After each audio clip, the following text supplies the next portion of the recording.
सजल जलधनीलं दर्शितोदारुशीलं करतलधृतशैलं वेणुवाद्यरसालं प्रजनकुलपालं कामिनीकेलिलोलं तरुणतुलसीमालं नौमि गोपालबालं तरुणतुलसीमालं नौमि गोपालबालम। आइए आज हम अपनी कुंडली में पितृदोष कैसे लगता है, किस तरीके से लगता है, कहाँ कहाँ लगता है, ये सब विधि हम कैसे जानें।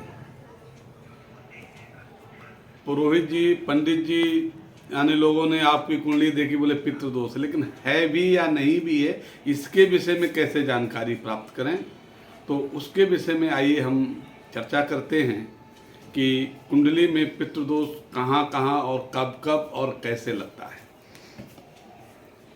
और प्रायः सभी लोगों की कुंडली में कभी न कभी पितृदोष का स्थान बनता है।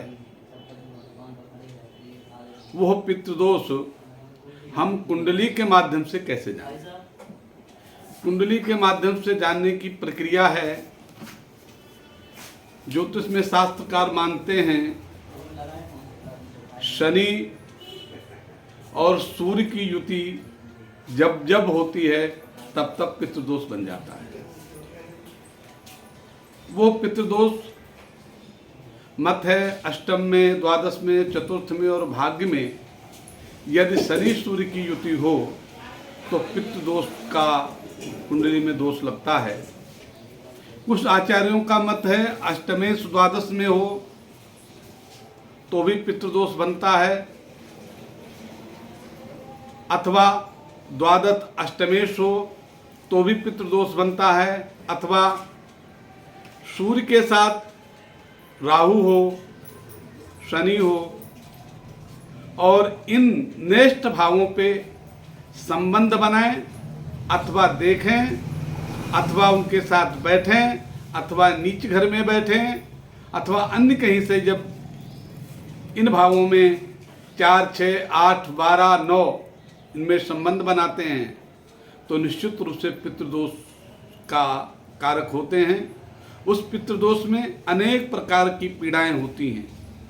मूलतः ज्योतिष में सूर्य शनि की युति को जो है एक साथ होने को अथवा परस्पर द्रष्टव्य होने पे, एक दूसरे को देखने पे अथवा एक साथ बैठने पे पितृदोष लगता है।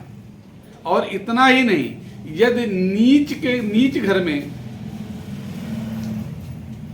शनि हो और साथ में सूर्य हो तो भी पितृदोष लगता है, अथवा सूर्य नीच घर में हो उसके साथ शनि हो तो भी पितृदोष लगता है। और इतना ही नहीं, यदि उच्च राशिस्थ भी हैं और इनके साथ परस्पर एक दूसरे की युति हो जाती है तो भी पितृदोष लगता है। क्यों, शनि जब उच्च का होगा तो सूर्य नीच का होगा और सूर्य उच्च का होगा तो शनि नीच का होगा। इसलिए पिता पुत्र के बीच में संबंध ठीक नहीं है। और पितृदोष लगने का कारण है पिता पुत्र के संबंध ठीक ना होना, बेमतलब, बेसमय, अनर्गल, बाह्यात। और कुंडली में ये तो एक प्रकार से बनता, एक नैसर्गिक जो पितृदोष जब बनता है तब कुंडलियों में ज्यादा दिक्कतें होती हैं। मान लो जन्मकालीन में ही शनि सूर्य एक साथ आ गए, नीच घर में बैठ गए, अथवा अष्टम, नवम, द्वादश, द्वितीय और चतुर्थ से संबंध बना लिया तो ऐसे में भी पितृदोष होता है।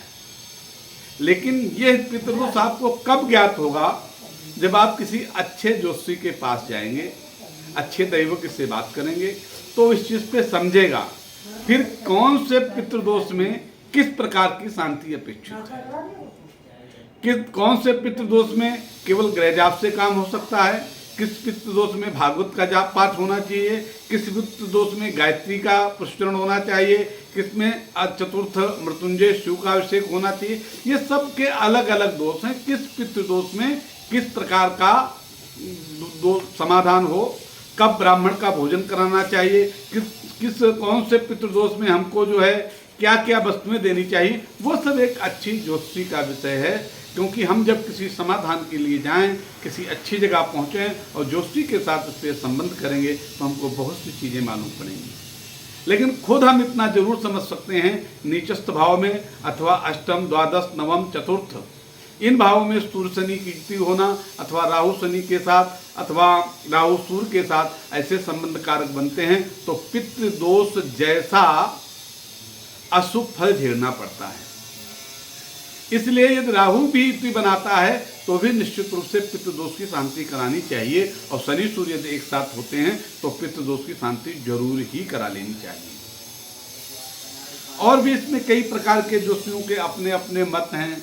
कुछ लोगों ने माना कि अष्टम में, द्वादश में अथवा चतुर्थ में अथवा द्वितीय में अथवा नवम में यदि इन प्रकार की युतियाँ होती हैं तो भी पितृदोष माना जा सकता है। लेकिन मुख्य रूप से अष्टम, द्वादश और चतुर्थ और नवम यदि इनमें इस तरीके की युतियाँ होती हैं तो हम सबको समझ लेना चाहिए हमारी कुंडली में आंशिक दोष अथवा पूर्ण दोष अथवा अति दोष, इस प्रकार के दोष हैं तो हम किसी भी ज्योतिषी के पास जाकर के इसका समाधान कर सकते हैं।